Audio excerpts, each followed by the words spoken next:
ಗಾಳಿಯಿಂದ ಕಟ್ ಆಗಿದೆ ಅಂದ್ರೆ ಒಂದ್ ವೇಳೆ ಯಾರು ಮಾಲೋದು ಬಿದ್ರೆ ದೊಡ್ಡ ಹಾನಿ ಆಗಿದೆ, ಜೀವ ಹಾನಿ ಆಗಿದೆ.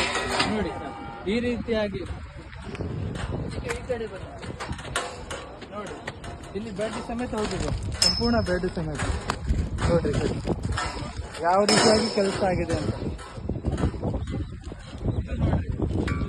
ಒಂದು ಸಾಲಿಡ್ ಇದಂತ ಕೆಬ್ಬಿಣದ ಪೈಪ್ ಕಟ್ ಆಗಿದೆ.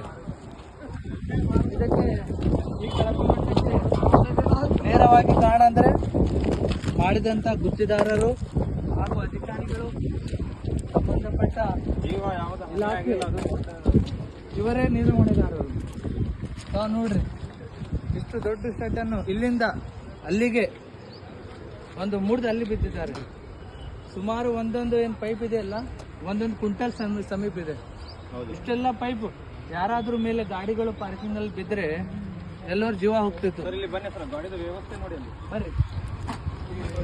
ಯಾವ ರೀತಿ ವ್ಯವಸ್ಥೆ ಇದೆ ಅಂದ್ರೆ ಗಾಡಿನಲ್ಲಿ ಎಷ್ಟು ಕಳಪ ಮಟ್ಟದಲ್ಲಿ ಕಾಮಗಾರಿ ಆಗಿದೆ ಅಂತ ಇಲ್ಲಿ ನೋಡಬಹುದು. ಇಲ್ಲಿ ನೋಡಿ, ಇದು 3-4 ವರ್ಷ ಆಯ್ತು. 3-4 ಬರೀ ಕೇವಲ ಒಂದು ಸಣ್ಣ ಒಂದು ಬಿರುಗಾಳಿ ಆದ ಕಾರಣ ಸಂಪೂರ್ಣವಾಗಿ ಇದನ್ನು ಕುಸಿದು ಬಿದ್ದಿದೆ ಗಾಡಿ.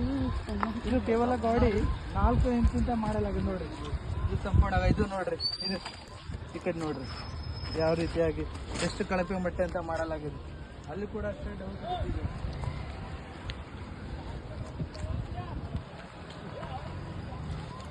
ಈ ಕಡೆ ಬನ್ನಿ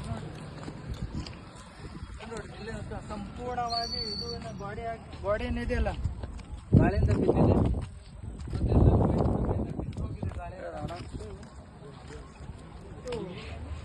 ಅನೇಕ ಕೋಟಿಗಳಿಂದ ಮಾಡಿದ ಒಂದು ಸ್ಟೇಡಿಯಂ ಒಂದು ಸುಮಾರು ಒಂದು 10-20 ವರ್ಷ ನಡೀಬೇಕಾಗಿತ್ತು. ಆದ್ರೂ ಕೂಡ 2-3 ವರ್ಷಗಳಲ್ಲಿ ನಡೆದಿಲ್ಲ. ಈ ಪರಿಸ್ಥಿತಿ ಆಗಿದೆ ನೋಡ್ರಿ. 80% ಸ್ಟೇಡಿಯಂ ಎಲ್ಲ ಇದು ಆಗಿದೆ. 80% ಸ್ಟೇಡಿಯಂ ನಲ್ಲಿ ಏನು ಹಾಕಿದಿಲ್ಲ, ಇದು ಕಂಪ್ಲೀಟ್ ಆಗಿ ಕುಸಿದು ಬಿದ್ದಿದೆ. ನಮ್ಮ ಶಾಸಕರು ಹೇಳಿದ್ರು ಸರ್, ನಮ್ಮ ಶಾಸಕರು ಇದು ಸ್ಟೇಡಿಯಂ ಚಿನ್ನಸ್ವಾಮಿ ಸ್ಟೇಡಿಯಂ ಮಾಡುತ್ತೇವೆ, ಒಂದೊಂದು ಸಾಮಾನ್ಯ ಚಿನ್ನಸ್ವಾಮಿಯಲ್ಲಿ ಏನ್ ಹಾಕುತ್ತೆ ಅದು ಯೂಸ್ ಮಾಡ್ತೇವೆ ಅಂತ ಹೇಳಿದರು ನಮ್ಮ ಜೇವರ್ಗಿ ಶಾಸಕರು. ಇದೆ ಸರ್, ಮಾಡಿದ್ರು ಕಂಪ್ಲೀಟ್ ಮಾಡಿಲ್ಲ ನೋಡ್ರಿ. ಇನ್ನ ಕೆಲಸನೂ ಕೂಡ ಪೂರ್ಣ ಆಗಿಲ್ಲ, ಸ್ವಲ್ಪ ಕೆಲಸ ಇದೆ. ಆದ್ರೂ ಈ ರೀತಿಯಾಗಿ ಕೋಟ್ಯಾಂತರ ರೂಪಾಯಿ ನಮ್ಮ ಸಾರ್ವಜನಿಕರು ನಾವು ಅದರಲ್ಲಿ ತೆರಿಗೆಯನ್ನು ಹಣ ಕಟ್ಟುತ್ತೇವೆ. ನಮ್ಮ ತೆರಿಗೆ ಹಣದಿಂದ ಮಾಡಿದ ಇದು ಸ್ಟೇಡಿಯಂ ಈ ಪರಿಸ್ಥಿತಿಗೆ ಬಂದಿದೆ. ಇದಕ್ಕೆ ನೇರವಾಗಿ ನಾವು ಹೇಳೋದಂದ್ರೆ ಗುತ್ತಿದಾರರು ಹಾಗೂ ಸಂಬಂಧಪಟ್ಟ ಅಧಿಕಾರಿಗಳು ಹಾಗೂ ಶಾಸಕರು ಕೂಡ ಇದರ ಹೊಣೆಗಾರಿಕೆ. ಯಾಕಂದ್ರೆ ನಮ್ಮ ಜೇವರ್ಗಿ ಪಟ್ಟಣದಲ್ಲಿ ಇಷ್ಟೊಂದು ಕಳಪೆ ಮಟ್ಟದ ಕೆಲಸ ಆಗ್ತಿದೆ ಅಂದ್ರೆ ಅದು ಕೆಲಸ ಮಾಡಬಾರ್ದು. ಯಾಕಂದ್ರೆ ಕೋಟ್ಯಾಂತರ ರೂಪಾಯಿ ಖರ್ಚು ಮಾಡಿ ಇಷ್ಟೊಂದು ಮಾಡಿ ಲಾಸ್ಟಿಗೆ 1 ವರ್ಷ 2 ವರ್ಷ ಈ ಪರಿಸ್ಥಿತಿ ಬರುತ್ತೆ ಅಂದ್ರೆ ಅದು ಉಪಯೋಗ ಇಲ್ಲ. ಅದು ಮುಂದಿನ ದಿನಗಳಲ್ಲಿ ಈ ರೀತಿಯಾಗಿ ಯಾರು ಕೆಲಸ ಮಾಡಿದ್ದಾರೆ ಅವರ ಮೇಲೆ ಕಾನೂನು ಕ್ರಮ ಆಗಬೇಕು.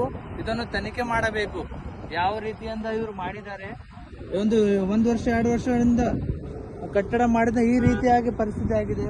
ಕಂಬಗಳನ್ನು ಕಟ್ ಆಗಿವೆ ಗಾಳಿಯಿಂದ. ಅಂದ್ರೆ ಅದು ಯೋಚನೆ ಮಾಡಬೇಕಾಗುತ್ತೆ ಎಷ್ಟು ಕಳಪೆ ಮಟ್ಟದಿಂದ ಇದನ್ನು ಕಟ್ಟಡ ಮಾಡಲಾಗಿದೆ. ಇದು ಕಾಮಗಾರಿಕೆ ನಡೆದಿದೆ.